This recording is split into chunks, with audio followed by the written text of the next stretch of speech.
எல்லோருக்கும் சந்தோஷமா இருக்குங்களா, கவலையா இருக்குங்களா? சந்தோஷம், கவலை, சொல்றதுலையும் கவலையா?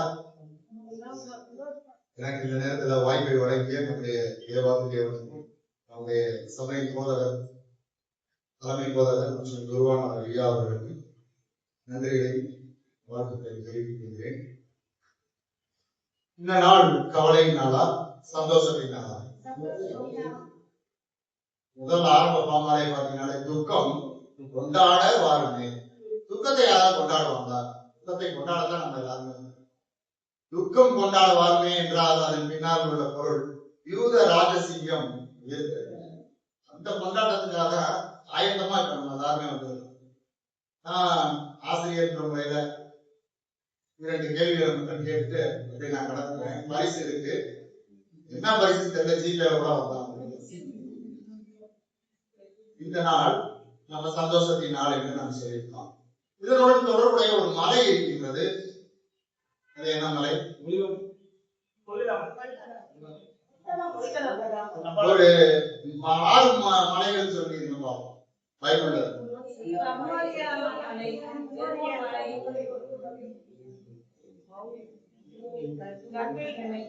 கல்வாரி மலை, மலை, சீயோன் மலை, மலை, ஒலிவ மலை, சீனாய் மலை. அவ்வளவுதானா? ரொம்ப சந்தோஷம். நிறைய பேர் சொன்னதுனால அந்த ஆப்ஷன் ஜிபே ஆப்ஷன் கேன்சல் ஆயிடுச்சு. நன்றி. ஒரே ஒரு மலையை மட்டும் விட்டுட்டீங்க. என்ன மலை? அந்த அண்ணாமலை தான் அவர் விட்டாரு. அப்படின்னா மலை பிரசங்கத்தில் இயேசு உட்கார்ந்து அமர்ந்திருந்து பிரசங்கம் செய்த அந்த மலையை, அந்த அண்ணாமலையை அவர் மறந்து. நன்றி வினைக்கூடியதற்கு. ஒரு கேள்வி முடிஞ்சிருச்சு. 2வது கேள்வி, ஆண்டவராகிய இயேசு கிறிஸ்து மகா சத்தமாய் கூப்பிட்டு தன் ஜீவனை விட்டார் என்று நாம் பார்க்கின்றோம். ஆனா போப்பாண்டவன் ஒருத்தர் இருந்தார்ல, அவர் இறந்ததை எவ்வாறு உறுதி செய்வார்கள்? ஏன்னா இவரை சொல்றார், நான் சாகிறேன் அப்படின்னு சொல்லிட்டு சாகிறார், உறுதியாகிவிட்டார். போப்பாண்டவர் இறந்த நிகழ்வை எவ்வாறு உறுதி செய்வார்? வெள்ளை போய் வரும் தேர்ந்தெடுக்கப்படும் பொழுது. எல்லாருக்குமே வசனம் தெரியும், எல்லாருமே எல்லாரும் மணி மணி மணி ஒலிக்கும், மணி மணி மணி ஒலிக்கும், மணி இல்ல. ஒவ்வொரு போப்பாண்டவருக்கும், என்ன நேரத்தில் சொல்றேன், ஒவ்வொரு போப்பாண்டவருக்கும் ஒரு இயற்பெயர் உண்டு. அந்த இயற்பெயரை அவருடைய காதின் அருகில் சென்று 3 முறை மெதுவாக கூப்பிடுவார்கள். அதற்கு அவர் முடித்து பார்க்கவில்லை என்றால் போப்பாண்டவர் இறந்து விட்டார் என்ற அறிவிப்பு உலகிற்கு தெரியப்படுகிறது. இந்த 2 கேள்விகளுக்கும் எனக்கு ஜீவன் மிச்சமாயிடுச்சு. சபை மக்கள் அனைவருக்கும் நன்றிகள், வாழ்த்துக்கள். சரி, இந்த படம் இன்ட்ரோவல் போடுவாங்கல்ல, அந்த மாதிரி நான் வந்திருக்கேன். எனக்கு முன்னாடி 3 பேர் பேசிட்டு போயிட்டாங்க, எனக்கு பின்னாடி ஒரு 3 பேர் வரலாம். இந்த இன்ட்ரோவல் இடைவேளையில நான் வந்திருக்கிறேன். நான் பேச போற வசனம் ரொம்ப கஷ்டமானதுன்னு சாட்சி கொடுத்து போயிட்டாங்க தவறாக. எனக்கு அந்த வசனம் கொஞ்சம் கஷ்டமா இருக்கும் அப்படின்னு சொல்லி அவரே சாட்சி சொல்லிட்டாரு. இருந்தாலும் அதை நாம் பார்ப்போம். நடுவிலே சொல்லப்பட்ட வார்த்தை, நடுவிலே சொல்லப்பட்ட வார்த்தை, அது ஒரு தத்தளிப்பின் வார்த்தை. கைவிடப்பட்ட நிலையில் ஆண்டவராகிய இயேசு கிறிஸ்து கதறுகின்ற வார்த்தை. எல்லா வசனங்கள்லையும் பாத்தீங்கன்னா பிதாவே பிதாவே. இந்த ஒரு வசனத்துல மட்டும், வார்த்தையில மட்டும் தேவனே அப்படின்னு சொல்லி சொல்றார். ஏனென்றால் அந்த வலி, அந்த வேதனை அவர் பிதாவே என்று அழைத்து அவரை தேவனே என்று அழைக்க வைத்திருக்கின்றது. அதை மட்டும் தான் நாம் சீர்தூக்கி பார்க்கணும். ஹிந்தியில பேசினா, இங்கிலீஷ்ல பேசினா, உருதுல பேசினா, எல்லா பாஷையிலும் பேசினா, அடிக்கும் போது மட்டும் தாய்மொழியில அம்மா தன்னுடைய தாய்மொழியில் கதறுகின்றார். தன்னுடைய தாய்மொழியில் கதறுகிறார் என்பதனால் அவருடைய வேதனையின் உச்சத்தை அந்த வார்த்தை தெளிவுபடுத்துகிறது. தாய்மொழியிலே சொல்லிட்டார், முடியல அவரால். என்ன வார்த்தை சொல்றாரு? மத்தேயு 27:46 என் தேவனே, அது ஒரு கிரேக்க பதம்.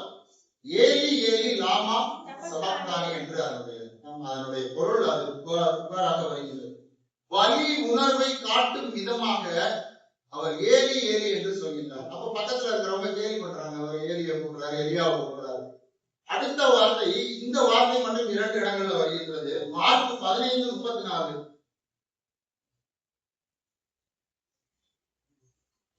9ஆம் மணி நேரத்திலே இயேசு ஏலோயி ஏலோயி லாமா சபக்தானி என்று மிகுந்த சத்தமிட்டு கூப்பிட்டார். அதற்கு என் தேவனே என் தேவனே ஏன் என்னை கைவிட்டீர் என்று அர்த்தமாம். என் தேவனே ஏன் என்னை கைவிட்டீர் என்று. இவர் இது என்ன பாஷையில சொல்றாரு? அரேபிய பாஷையில சொல்லி. அப்ப இந்த இரண்டு வார்த்தைகளும் ஒன்று கிரேக்க வார்த்தையாக வருகின்றது பலியினுடைய உச்சத்தை உணர்த்துவதற்காக, இன்னொன்று அரேபிய எழுத்துக்களில் வார்த்தைகளில் பாஷைகளில் இது பயணிக்கின்றது நம்முடைய செவியை நோக்கி. ஏலோயி ஏலோயி, ஒரு சிலர் சொன்னாங்க அவர் எலியாவை கூப்பிடுகிறார் என்று சொல்கின்றார். எலியா யூதர்களுடைய நம்பிக்கை, எனவே அவர்கள் அவ்வாறு புரிந்து கொள்கிறார்கள். எலியாவை கூப்பிடுகிறார், இவர் யூதர் என்பதால். இப்ப இந்த வசனத்தை நம்ம பார்க்கிறோம். இந்த வசனத்தை பைபிள்ல வேற யார் சொல்லியிருக்கிறார்? சங்கீதம் 22:1 எடுத்து வாசிங்க. என் தேவனே ஏன் என்னை கைவிட்டீர். யார் சொன்னா? இவர் யூதராக இருப்பதனால் இவருடைய தாயாராகிய மரியாள் இவருக்கு சங்கீதங்களை கற்றுக் கொடுத்திருக்கிறார்கள். எனவே யூத பாரம்பரியத்தில் வளர்ந்த ஆண்டவராகிய இயேசு கிறிஸ்து அவருடைய தாயினுடைய அறிவுரையின்படி வேதனைகள் மிகுந்து வரும் பொழுது, விசாரங்கள் பெருகுகின்ற நேரத்துல என் தேவனே என்று சங்கீதக்காரன் புலம்புவதை, அங்கலாய்ப்பதை அடிப்படையாக ஆதாரமாக கொண்டு இந்த வார்த்தையை உச்சரிக்கின்றார். அப்போ ஆண்டவராகிய இயேசு கிறிஸ்து தாயிடமிருந்து கற்றுக்கொண்ட வார்த்தைகளை பிரதிபலிக்கிறவராக காணப்படுகின்றார். சங்கீதக்காரன் சொல்வதை போல என் தேவனே ஏன் என்னை கைவிட்டீர் என்று கதறுகின்ற ஆண்டவரை நாம் பார்க்கின்றோம். ஏன்னா அவர் ஒரு யூதர் என்பதனால் அவர் அவ்வாறாக சொல்கின்றார். அடுத்தது சங்கீதம், அதே சங்கீதம் 22:11 முதலாவது குறிப்பை நான் உங்களுக்கு சொல்கின்றேன். நமக்கு அருகில் இருந்தவர் அப்படி அல்ல, பிதாவுக்கு அருகில் இருந்தவர் நமக்காக தூரமாகிறார். முதலாவது பாயிண்ட், பிதாவுக்கு அருகில் இருந்தவர் நமக்காக தூரமாகிறார். நமக்காக என்றால் நம்முடைய பாவங்களுக்காக. முதலாவது பாயிண்ட், அருகில் இருந்தவர் தூரமாகிறார். சங்கீதம் 22:11 ஆபத்து கிட்டி இருக்கிறது, சிலுவையில் அறைய போகிறார்கள், என்னை விட்டு அறைந்து விட்டார்கள், என்னை விட்டு தூரமாக அறையும் என்று சங்கீதக்காரன் கூறுவதை நினைவு கூர்ந்து, நம்முடைய பாவங்களுக்காக அவர் நொறுக்கப்பட்டார், நம்முடைய மீறுதல்கள் நிமித்தம் அவர் காயப்பட்டார், நமக்கு சமாதானத்தை உண்டு பண்ணும் ஆக்கினை அவர் மேல் வந்தது, அவருடைய தழும்புகளால் குணமாகிறோம். ஏசாயா 45:3 அவ்வாறு இருக்கின்றது. இதுதான் அந்த ஏசாயா தீர்க்கதரிசி சொல்றார், நமக்காக அவர் பாடுபட்டார், நம்முடைய பாவங்களுக்காக அவர் தூரமானார். தேவனிடத்திலிருந்து, பிதாவினிடத்திலிருந்து தூரமாகி தேவனே என்று கதறுகிறார். வேறு ஒரு நபரை போல காட்சியளிக்கிறார். பிதாவினிடத்திலிருந்து தூரமாகிறார். 19ஆம் வசனத்துல அதே வாசிங்க. ஆனாலும் கர்த்தாவே நீர் எனக்கு தூரமாகாதேயும். நம்ம கோபத்திலேயே சண்டை போடும்போது ரொம்ப சத்தமா கத்தோம்னா பக்கத்துல இருக்கிறவங்க கூட தூரத்துல இருக்கிற மாதிரி நம்ம மூளை நினைச்சிட்டு அவங்கள்ட்ட கத்தி சண்டை போடுறோம். புரியுதா? கோபத்துல கத்துறோம். ஏன் கத்துறோம்னா நமக்கு அருகில் இருக்கிறவர்கள் தூரத்துல இருக்கிறது போல நம்ம மூளை உணர்ந்து கொண்டு கத்துற கண்டபடியும். இவருக்கும் அதே உணர்வு தான். அருகில் இருந்த பிதா நம்முடைய பாவங்கள் நாம் அவரை விட்டு தூரமாக போய்விட்டார். எனவே ஆண்டவர் கதறுகிறார், என் தேவனே ஏன் என்னை கைவிட்டீர் என்று. அதே சங்கீதம் 38:21. சங்கீதம் 38:21. கர்த்தாவே என்னை கைவிடாதேயும், என் தேவனே எனக்கு தூரமாயிராதேயும். கர்த்தாவே என்னை கைவிடாதீர், ஏன் என்னை கைவிட்டீர் என்று கேட்கின்றார் ஆண்டவர். தாவீது என்ன சொல்கிறார்? கர்த்தாவே என்னை கைவிடாதீரும், ஏன் என்னை விட்டு தூரமாக போகிறீர் அப்படின்னு சொல்லி கேட்கிறார். அப்ப ஆண்டவர் உண்மையிலேயே தூரமா போய்விட்டாரா? இல்ல. அப்போஸ்தலர் 17:27 கடைசி வரை மட்டும் அவர் நம்மில் ஒருவருக்கும் தூரமானவர் அல்ல. நம்முடைய பாவங்களுக்காக அவர் மரித்தார், நம் பாவிகளை ரட்சிக்க உலகத்திற்கு வந்தார். ஆனால் தூரமாய் போன ஆண்டவர் நமக்காக சமீபமானார். அவர் நம்மில் ஒருவருக்கும் தூரமானவர் அல்ல. அப்புறம் போகிறவர் போல காணப்பட்டாலும் இயேசு அப்புறம் போகிறவர் போல காணப்பட்டாலும் உன்னில் நோக்கமாய் உள்ளார், உன் நினைவெல்லாம் அவர் அறிவார். உன்னில் நோக்கமாய் உள்ளார், உன் நினைவெல்லாம் அவர் அறிவார். காக்கின்றவர், உருவாக்கின்றவர், தோளின் மேல் சுமக்கின்றவர், தோளின் மேல் சுமக்கின்றவர். எனவே அவர் தூரமாகவில்லை. அப்போஸ்தலர் 17:27 படி அவர் நம்மில் ஒருவருக்கும் தூரமானவர் அல்ல. முதல் பாயிண்ட் என்னது? அருகில் இருந்தவர் தூரமானவர். இரண்டாவது பாயிண்ட், பாவம் அறியாதவர் நமக்காக பாவமானார். இப்ப நமக்காக யாராவது ஒருத்தர் கடன் அடைச்சிட்டாங்க, சந்தோஷமா இருக்கும்.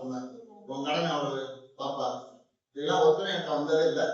உன் கடன் எவ்வளவு நான் அடைச்சு ஓடி வீட்டுக்கு ஓடி போலீஸ் பிடிச்சிட்டாங்க, பையன் நான் நினைக்கிறேன், உனக்கு வேலை நான் ஜெயிலுக்கு போறேன்னு சொல்லிட்டா எவ்வளவு சந்தோஷமா இருக்கும். அதனால அப்ப நமக்காக அவர் அடிக்கப்பட்டார், நம்முடைய மீறுதல்களின் நிமித்தம் அவர் காயப்பட்டார், நம்முடைய அக்கிரமங்களின் நிமித்தம் அவர் நொறுக்கப்பட்டார், நமக்காக அவர் மரித்தார். எனவே நம்ம சந்தோஷமா இருக்கலாம். Good Friday is a happy day. ஏன்னா நமக்காக நம்முடைய துக்கங்களை, நம்முடைய பாடுகளை, நம்முடைய பாவங்களை அவர் ஏற்றுக்கொண்டார். எனவே நாம் சந்தோஷமாக இருக்க அழைக்கப்படுகின்றோம். பாவம் அறியாதவர் நமக்காக பாவமானார். 2 கொரிந்தியர் 5:21. நாம் அவருக்குள் தேவனுடைய நீதியாகும்படிக்கு பாவம் அறியாத அவரை நமக்காக பாவமாக்கினார். 1 யோவான் 3:5 அவர் நம்முடைய பாவங்களை சுமந்து தீர்க்க வெளிப்பட்டார் என்று அறிவீர்கள், அவரிடத்தில் பாவம் இல்லை. அவரிடத்துல பாவம் இல்லை நம்ம வசனம் சொல்லுது. அதுக்கான விடையும் வசனமே சொல்லுது. எபிரேயர் 4:15 கடைசி வரி. எபிரேயர் 4:15 கடைசி வரி.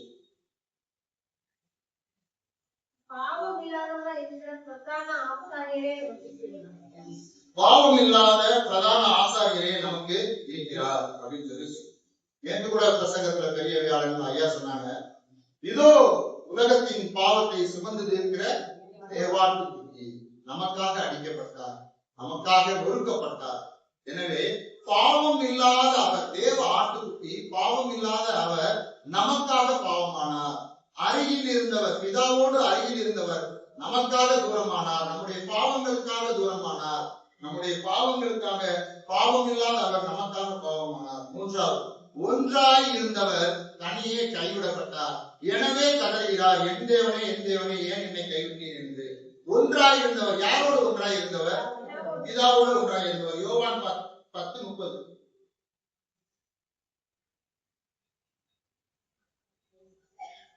யோவான் 10:30.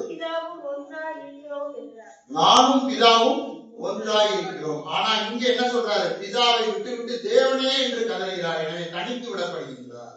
எதற்காக? நம்முடைய பாவங்களுக்காக. என் தேவனே என் தேவனே என்று கதறுகிற ஆண்டவர் பிதாவோடு ஒன்றாக இருந்தவர் நமக்காக தனித்து விடப்படுகிறார். அதனாலதான் எனக்கு சொல்லலாம், நான் வாழ்க்கை எங்க வீட்டுல நல்லா இருந்தேன், என்னை நம்பி வந்து இப்படி கைவிட்ட நிலையில ரோட்ல தெரியும்.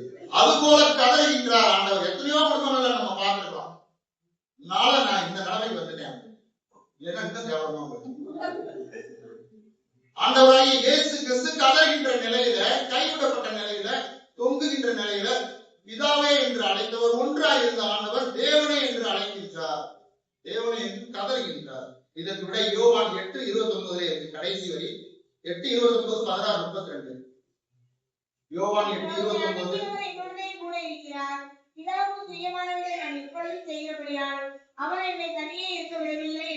தனியே இருக்க விடவில்லை. ஏன்னா நான் எங்க அப்பாவுக்கு செல்ல பிள்ளை, அவர் சொல்றதெல்லாம் நான் செய்யறேன், அதனால எங்க அப்பா என்னை எப்பயுமே கைவிட மாட்டார். நம்மளே சொல்றோம்ல, அது என் செல்ல பிள்ளை, நான் சொல்றதெல்லாம் கேட்கும், எப்பனா நான் அங்க கூட்டிட்டு போயிருவேன் அப்படின்னு சொல்லுவாங்க.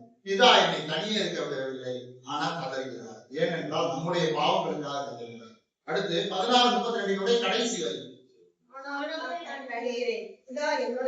ஆனாலும் நான் தனித்திறேன், பிதா என்னோட இருக்கிறார். ஒவ்வொரு தடவையும் தெளிவுபடுத்துகின்ற ஆண்டவர் ஆனாலும் கதறுகிறார், என் தேவனே என் தேவனே ஏன் என்று கைவிட்டேன். 3 பாயிண்ட் யாராவது சொல்ல முடியுமா? நான் சொன்னது. அருகில் இருந்தவர் தூரமானார், நமக்காக பாவம் இல்லாதவர் நமக்காக பாவமானார், ஒன்றாய் இருந்தவர். அதாவது சிலுவையில் நுழைந்த 7 வார்த்தைகளை பற்றி நம்ம பார்த்திருக்கிறோம். கல்லறை ஆண்டவராகிய இயேசு கிறிஸ்துவை குறித்து சாட்சி சொன்ன 7 வார்த்தைகள். எது? கல்லறை ஆண்டவராகிய இயேசு கிறிஸ்துவை பற்றி சொன்ன 7 வார்த்தைகள் சாட்சியா சொல்லுச்சு. என்ன வார்த்தை சொல்லுச்சுன்னா, மண்ணில் பிறந்தவரை மண்ணுக்குள் நான் இதுவரை புதைத்திருக்கிறேன், ஆனால் விண்ணுலகிலிருந்து மண்ணுலகிற்கு வந்தவரை என்னால் மண்ணுக்குள் புதைக்க முடியவில்லை. கல்லறையின் சாட்சி. முதலாவது சாட்சி. ஆமென் சொல்லுங்க. உடைக்க முடியல. அரசர்கள் கோமான்கள் எல்லாரையும் உள்ள புதைச்சிச்சு, மண்ணோடு மண்ணா மாத்துச்சு.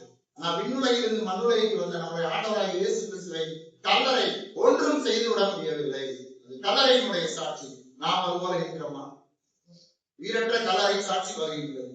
மண்ணாதி மன்னர்களை மண்ணாக்கிய நான் மண்ணோடு மண்ணாக்கும் என் கவலையை முதலாக என் கனவை முதலாக முடிந்தவர் ஆண்டவராகிய இயேசு கிறிஸ்து.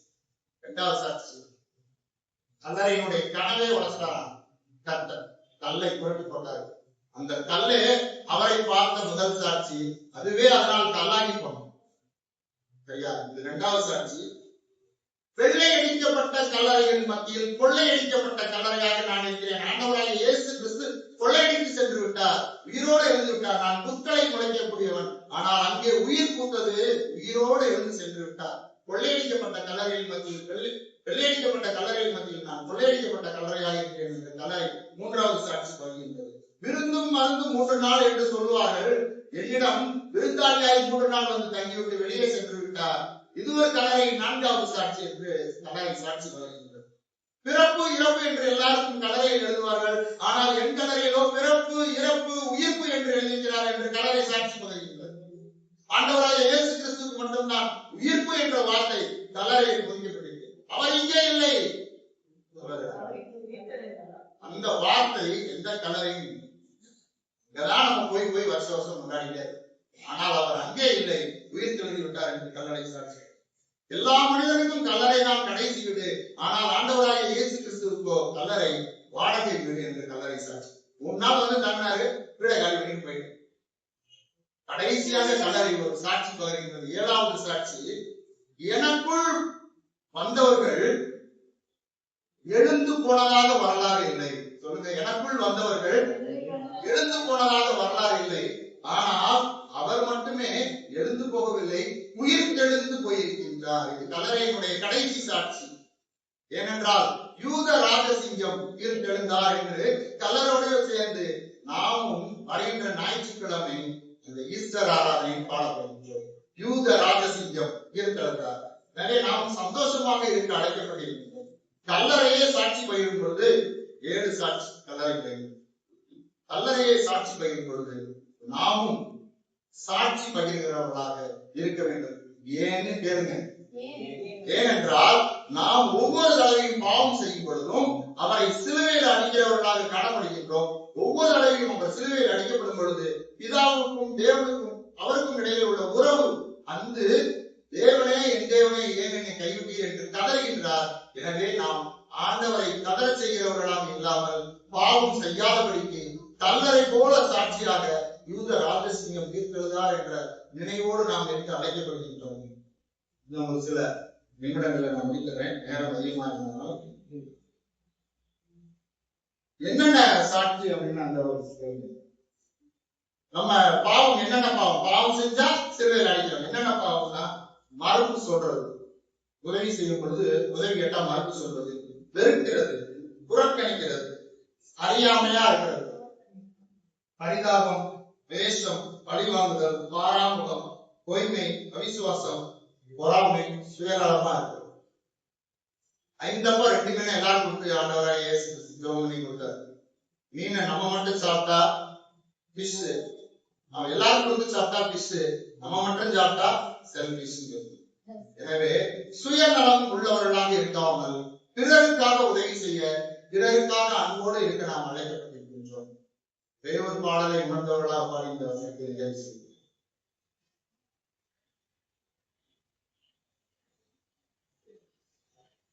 கல்வாரி அன்பை எண்ணி